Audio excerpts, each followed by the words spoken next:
আমার সামনে যদি কোনো নারী নিউড হয়ে যায়, ড্রেসই নাই ধরেন, আমি কি তার দিকে তাকাতে, মানে দেখেন সূরা নূরে যে আল্লাহ তাআলা পর্দার কথা বলেছেন, এখানে দুটো বলেছেন, যে পুরুষও যেন চোখের হেফাজত করে, নারীও যেন চোখের হেফাজত করে এবং পর্দা করে। তাহলে একমাত্র নারী ঢেকে থাকবে আর আমি তাকিয়ে থাকবো, এইটা? এই সমস্ত কথা যারা বলে, এবং আমরা দেখলাম পরের দিন তাকে এই করার পরে একটা গ্রুপ তার সামনে গিয়ে তার হাতে কোরআন শরীফ উপহার দিচ্ছে। আপনি পোট্রে করেন যে পুরো সোসাইটি দেখলো একটা মেয়ে, একটা ছেলে, একটা লোক একটা মেয়েকে টিজ করেছে, ড্রেস নিয়ে খারাপ কথা বলেছে।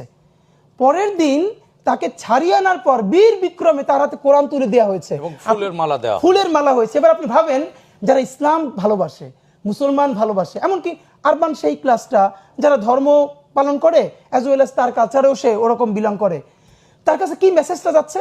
এবং আপনি খেয়াল করেন এর সাথে বাংলাদেশের মূলধারার কোনো আলেমদের সম্পর্ক নাই। আমাদের আফসোসটা কি জানেন? আজ থেকে 15-16 বছর আগেও বাংলাদেশের যত ধর্মীয় ইস্যু, এগুলো সব মূলধারার আলেম